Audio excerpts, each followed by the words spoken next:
Hello, my Aquarian rising friends. I am Lisa from Trails Edge Astrology, and this is your Cancer new moon horoscope and tarot reading. The new moon and the energy around it shapes what we can expect for the whole lunar cycle, and so I think it's interesting to look at all of this at the beginning of the cycle and think about how we want to integrate it. The Cancer new moon is definitely a manifesting moon, so it's a good time to think about what to bring in while understanding what else is happening. So, Cancer new moons are always very feeling, very sensitive, very imaginative, very dreamy. Cancer is the divine mother, and so it's very much about seeking security and protection and all those things. The Cancer new moon for you. Now that I wrote this down, the Cancer. Yeah. Okay. Yeah, that's right. Sorry, I'm second guessing myself. The Cancer new moon for you is in your sixth house, and Cancer is always is always ruling your sixth house, so that's nothing unusual. But but for this lunar cycle, that Cancer new moon in the sixth house probably means you are being invited to think about your daily routines, your acts of service, your health, certainly, any of those kind of areas, like how you move through the world on a day-to-day basis, is being um, is ripe for invitation to think about how you might want to work with that. So, in addition to this deeply feeling space in your chart, we also have the Mercury Pluto opposition that happened on Wednesday. And I did a 1 minute astrology on this on Wednesday. And so, if you want to go back and listen to that, you can get the full scope. But know um, that this is the first time that planets are opposing Pluto in Aquarius. And so there's some energy being shined on that Aquarian house, and maybe some ability to see something that hasn't been seen before. It might not feel great for you, Aquarius rising. That Pluto is in your first house. And so there is something about being asked to transform yourself, your identity, your health, your physical experience, any of that kind of stuff. Health houses are there. You can think about them in several ways, but I mentioned health as part of the sixth house. The sixth house health is like daily routine and your exercise routine, your the food you eat, the information you take in, all that kind of those kinds of health. Your first house health is a little bit more of your core vitality, and so but definitely something around that issue of like how you show up in the world. And so there's some big transformation over the next 20 years happening in that first house in your chart. um, it's important for this lunar cycle because we're going to have 3 oppositions to Pluto. We've had the Mercury opposition, Venus is coming right behind, and then the Sun will oppose um, Pluto once it moves into Leo. So so yeah, just some significant energy around that, around who you are and how you show up in the world. I suspect that at some point in the next 20 years, wherever your ascendant is, there will be some real shifts that will help you become more authentically who you are, to show up, to show people more authentically who you are. The invitation is certainly there. On Friday today, Mars will also sextile Saturn, which I think, with all this Cancerian emotional energy, and Pluto definitely asks us to dig deep and kind of like sit in discomfort a lot of times. But Pluto will sextile Saturn, which hopefully will give us a little bit of grounding and stability in all of this, in all the things that are going on, a dose of discipline, perhaps. So that's nice energy to add to this real emotionally charged, deeply feeling space. And I think that's nice and important because soon enough, Mars and Uranus will come together in Taurus. Now, the Taurus house in your chart has been lit up like a Christmas tree since, well, probably all year. But in April, we had the Jupiter-Uranus conjunction in your Taurus house.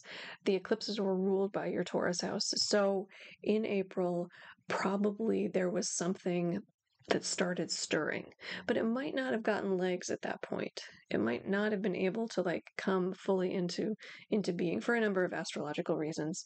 But this Mars-Uranus conjunction in Taurus might help reinvigorate some of that energy and bring it into the 3D world. So for you, that Taurus house is your fourth house, and your fourth house is roots and family and ancestors and in your foundation. And so I wonder if there's not some invitation to like shift your foundation in the world, or shift the way you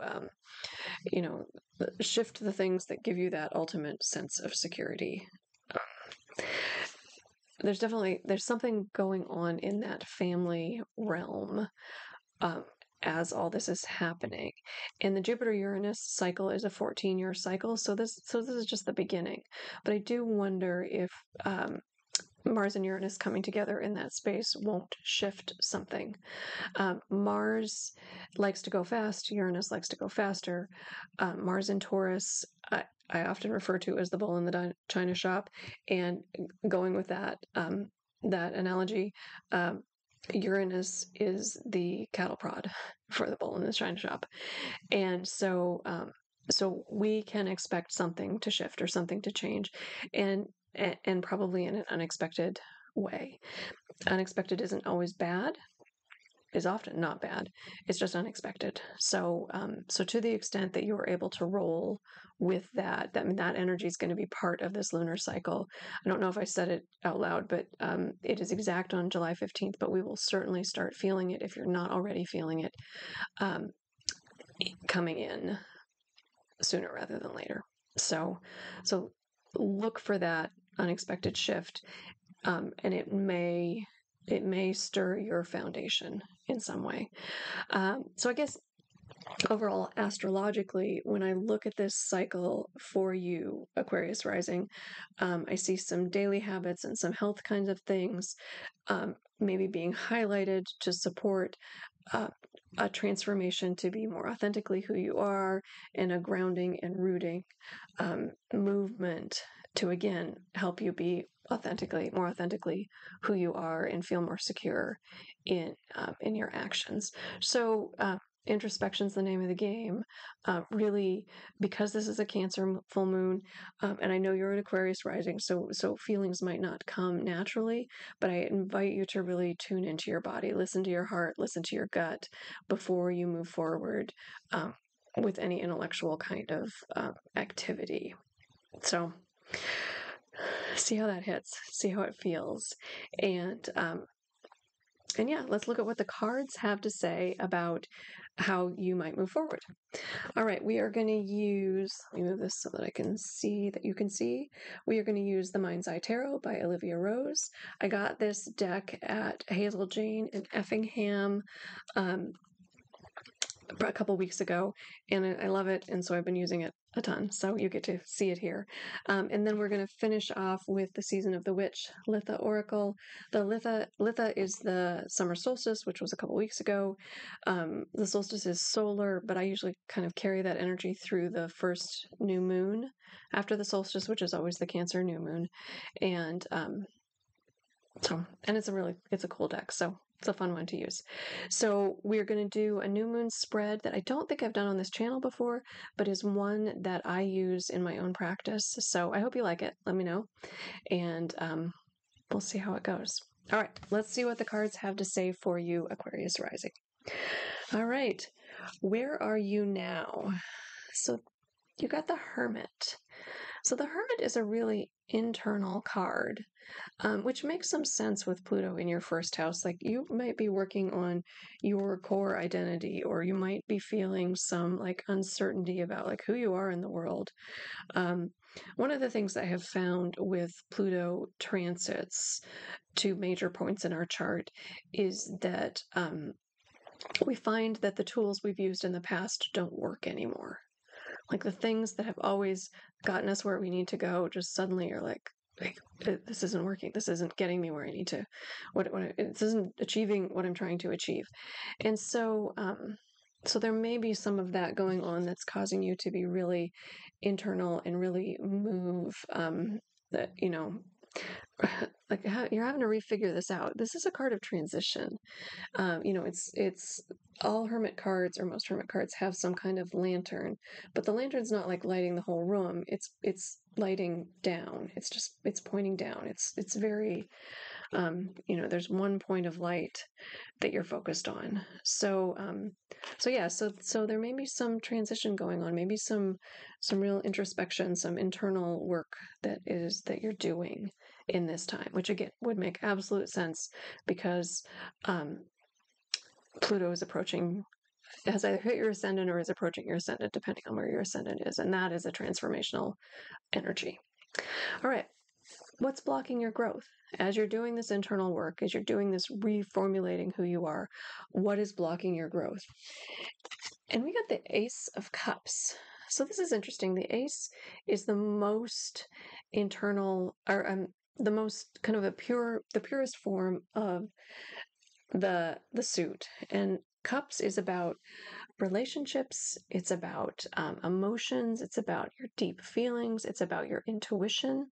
And so I wonder if what's blocking your growth is that you are, as you're in this space, are you either not listening to your intuition, or not tapping into your emotions? There's something about like doing that work that will help move you forward. And so by like not really tuning into your body, listening to your heart, listening to your gut, that's hindering you, that's holding you back.